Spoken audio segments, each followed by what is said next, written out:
As soon as I first started the project, and they were running 256 players on a console, I said, okay, this is it.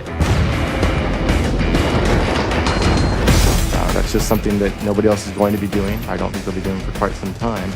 And it really is on the sheer level of being able to pull that off on a rendering level, on a gameplay level. It's not just on the networking level. People have traditionally gone like 16, 32, 64. Past that, I mean, it's no man's land, and we're doing it at 30 frames. You know, that's pretty huge. One of the critical things was that we actually optimized enough so that by the time you hit 256 people all starting to converge in and fight, that your frame rate stays up above 30 and then you have a nice smooth experience.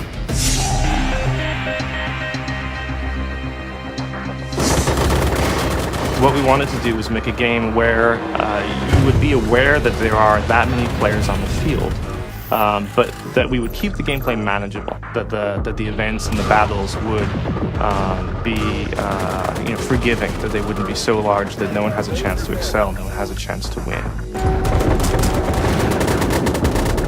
It's involved a lot of new learning experiences for us. We can't look out at other games and say, well, what did they do? We've had to set up a lot of our own practices for setting up levels and features and things like that. So a lot of the things that we look to kind of in the conventions of a first-person shooter are still there and are still applicable to MAG.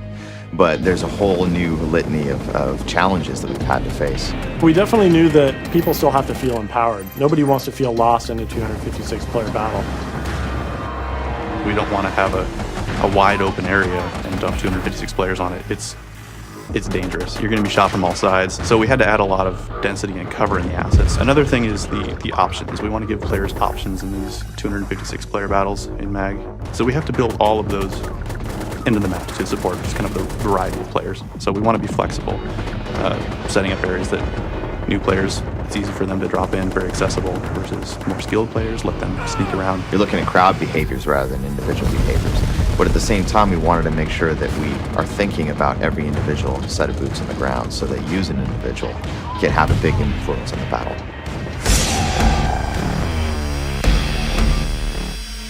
We've set up a lot of the missions to drop players in, find combat within the first couple seconds. It should never be a lack of something to do or shoot at.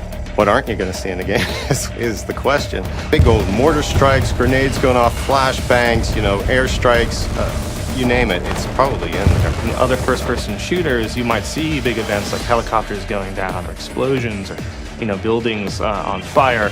Those things are all scripted. They're happening outside the gameplay space. In MAG, it's the first-person shooter where all of those things are happening around you as an effective gameplay. When you jump in there and you start to see, the helicopters coming in and the C-130s dropping just loads of people parachuting in, and there's mortars firing, and you can see all the way across the battlefield.